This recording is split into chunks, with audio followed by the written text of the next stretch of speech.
is a tefach wider. So now you've got this one overshadowing this one by an extra tefach. Okay, so now what's going to happen? Now let's take a look at what happens. If the tumah is underneath, if the tumah is underneath here, then the tumah here for sure is going to be underneath here. But as we know, tumah wants to go out. So it's going to go out this way. And now it finds its way under this roof over here, which then spreads the tumah underneath here all the way under here. So this whole area, you with me? I'm with you. I'm with you. Why? So therefore, the tumah that was under here spreads out to here and then spreads out to here as well. Right. Okay, so this whole area becomes so this whole area. Top is an Ohel, so it's not going up anywhere. It's staying right, going down to the other ledge. Right. So the tumah is going up, goes over there, and so everywhere, right. both underneath and between them, is going to be tameh. Right. Now, interestingly, watch. Wait, one second. I'm sorry. Underneath the top ledge. Underneath tameh.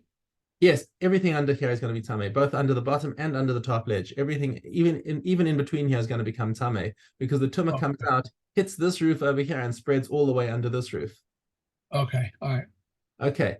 Now let's take a look at what happens. Oopsie, I just deleted my wall. Get that back. I love Control Z. I wish I had Control Z in my life. Okay. Now we're going to have the tumah over here. Okay, now because this obviously the tumah is going to spread underneath this roof over here and go all the way down here. But because this has got an overhang of more than a tefach, it spreads. So just like we saw in the houses, we had the ledge over the door that was that was more than once it's a tefach, it spreads into the house. So similarly, the tumah spreads back underneath here and goes under here as well. So it doesn't actually matter whether the tumah is here or whether the tumah is here. This whole area under the top ledge, including under the bottom ledge, is going to become tameh. You can go into the house.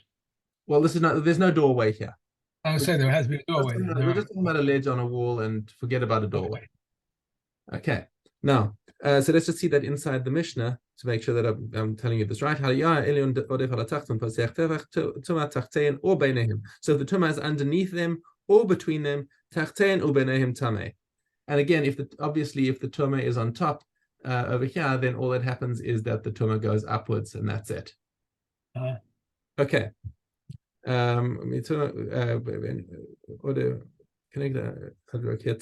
Okay, now change this configuration a little bit again. I'm going to just clear up a bit of the mess over here. Boom, boom, boom, boom, boom. Okay, now let's redraw this. So now we have the lower ledge over here, which is a tefach, and the upper ledge is just more than a tefach. So the extension over here is less than a tefach. Okay. Okay. So now this is analogous to the case that we had before, where we had a doorway with less than a tefach overhanging. Okay. Now take a look at what happens.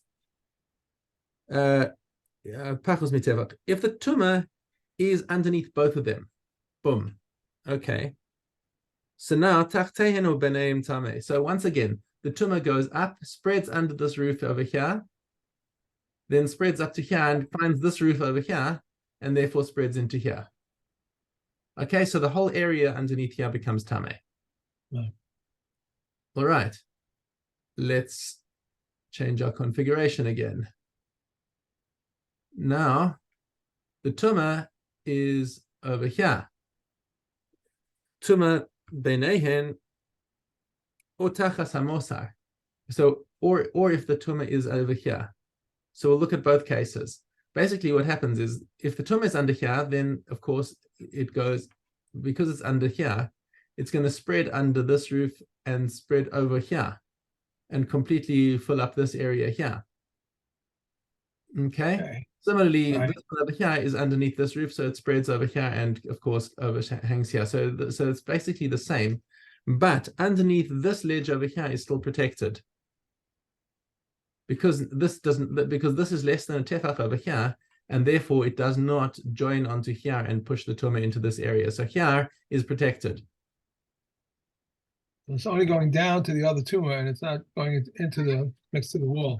So it doesn't go into here because this overhang is not a tefach. If this overhang were a full tefach, then it would force the tumah into here as well. Okay. So tumah tachtein uvenein tamet beinehen or tachas amosar. But this over here is the same machlokes that we had between Rabbi Eliezer and Rabbi Yeshua in the previous Mishnah. That Rabbi Eliezer says that it doesn't matter. He doesn't see the distinction between a tefach or not a tefach over here. Rabbi Eliezer says it's going to go under here, and Rabbi Yeshua says it's not going to go under here. Okay. Tachteinu beinehen tamei, Rabbi Yeshua mer beinehen v'tachas amosar tamei v'tachtehen tahor. Okay, so it's exactly the same machlokes as we had before with the ziz over the doorway with the narrow ledge over there, and the tumah outside under the ledge. Does it push the tumah back in? It's the same machlokes Rabbi Yeshua, Rabbi Eliezer as we had in the previous Mishnah, just in a different configuration over here. Okay. And that is it for our new Mishnayos. So now I'm stop. Three ready? We told us three? So now Yud Aleph base now. Okay. No, okay. If a portico is split and tumah is on one side, utensils on the other side remain tahor. If a person places a foot or a reed on top of the split, or if he combines the tumah, it combines the tumah. If a person places a reed on the ground, it does not cause tumah to spread unless there's a handbreadth above the ground. A thick garment and a thick beam only spread tumah where they are handbreadth above the ground. If two garments are folded on one on top of the other, tumah only spreads when the upper one is at least a handbreadth above the ground. If a person is lying there and Beit Shammai says he does not spread tumah, he does not spread tumah, whereas Beit Hillel says the person is hollow and the part of the body that is above spreads tumah. If someone was looking down from a window and formed an ohel over a corpse bearers, Reb Shammai says that he does not spread tumah, whereas Beit Hillel says he does spread tumah. They agree that if he is dressed or two people are one on top of the other, they spread tumah. Okay. Okay. Okay, moving along. I gotta get this guy out of here. I'm sorry.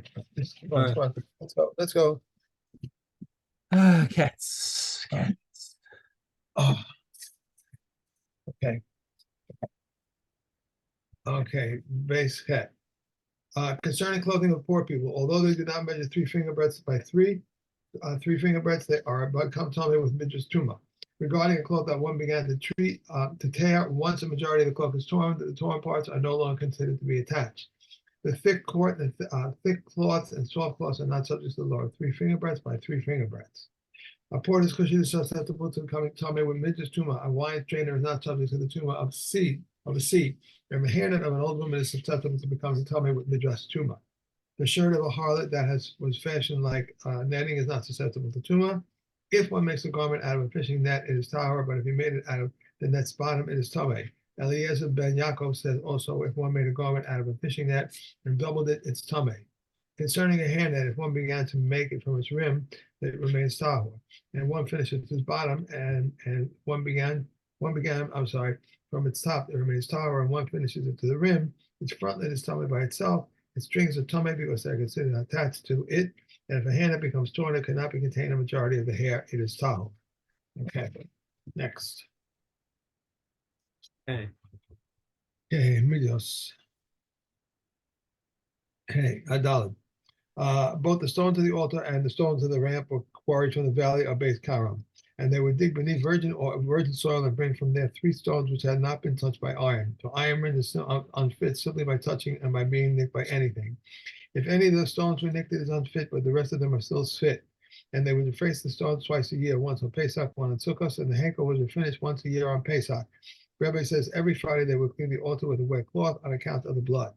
They would not apply the coat of lime to the stones with an iron trowel, lest it touch the stones and render them unfit. For iron was created to shorten the life of man, while the altar was created to strengthen the life of man. It is not right that the shortness should be lifted upon the lengthener. And there were the rings to the north of the altar, 6 rows of rings for each, and some became four rows of each, 6 rings each. For by these rings they would lower the offerings of Kedoshim. The butchering area was to the north of the altar, and upon it were 8 12 pillars, square blocks of cedar were set upon these altars. And hooks of iron were fixed in them, fixed in the cedar blocks. And each block had 3 rows of hooks upon which they would hang the animals and skim them, while marble stables on which stood between the dwarf pillars. The laver was located between the antechamber and the altar and was drawn toward the south.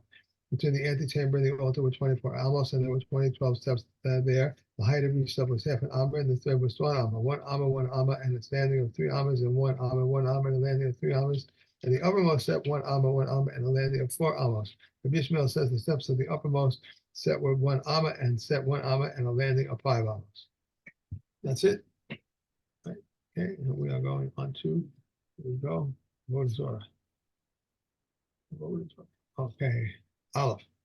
Rabbi Ishmael says 3 stones, one next to the other lying next to a marcellus, are prohibited, but 2 are permitted. But the sages say those which appear to be with it are prohibited, and those which do not appear to be with it are permitted.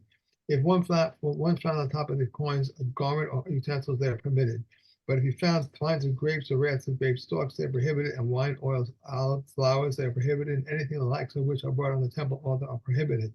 If an idol had a garden or a bath, one may benefit from them without consideration, but one may not benefit from them for consideration. If it belongs to it and to others, one may benefit from them and without consideration, with or without consideration. The idol of a Gentile becomes prohibited immediately, but that of a Jew does not become prohibited until it's worshipped. That's it. We're done. We're done. That's it. Okay. Okay.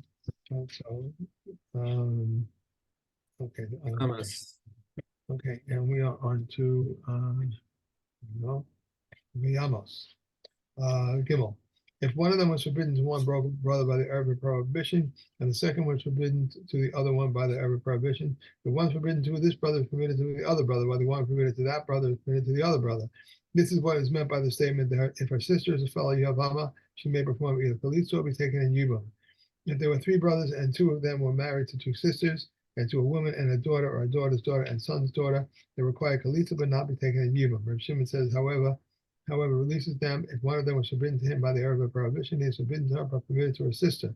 If it was a prohibition by commandment or because of sanctity, she requires Chalitza but may not be taken in Yibam. If there were 3 brothers, and 2 of them were married to 2 sisters, while one was unmarried, if the husband of one of the sisters died and the unmarried one performed mama with her, and then a second brother died, if Shammai says the wife remains with him, and the other is discharged as his wife's sister. Which Hillel says that he must send away his wife with both a divorce and Chalitza, and his brother's wife with Chalitza. About this it was said, woe unto him concerning his wife, and woe unto him concerning his brother's wife. Okay, and last, quickly, we have here. Yes. Okay, Tobias. Base. What constitutes an orchard? Wherever there are 3 trees to a bake saw, that they can yield a cake of pressed figs of 60 Italian mana, the entire base saw may be plowed for their sake, but less than no more than the space occupied and gather, and his basket besides him may be plowed. Both non-fruit bearing and fruit bearing trees are regarded if they were fig trees, and if they're capable of yielding a cake of pressed figs, each of 60 talent mana, the entire base saw may be plowed for their sake. If less, then only that which they require may be plowed. May be plowed. If one was yielding a cake of pressed figs and 2 were not yielding, or 2 were yielding and 1 was not yielding, one may only plow according to the requirements. If there are from 3 line, there are 3, or if there are 10 or more than 10, whether they yield or not, the entire base shall may be plowed for the sake. It is written, in plowing and in harvest you shall rest. Since it is necessary to say plowing and harvesting in the 7th year, it refers to plowing and harvesting in the year preceding, which enters into the 7th year, and to harvesting at the end of the 7th year, which extends into the year after 7th year. Rabbi Yishmael says, just as plowing is optional, so too is harvesting optional, which includes the harvesting of the omer. Okay. Right. And we have a great day. Still dry. Keep dry. Yeah. Okay. Bye.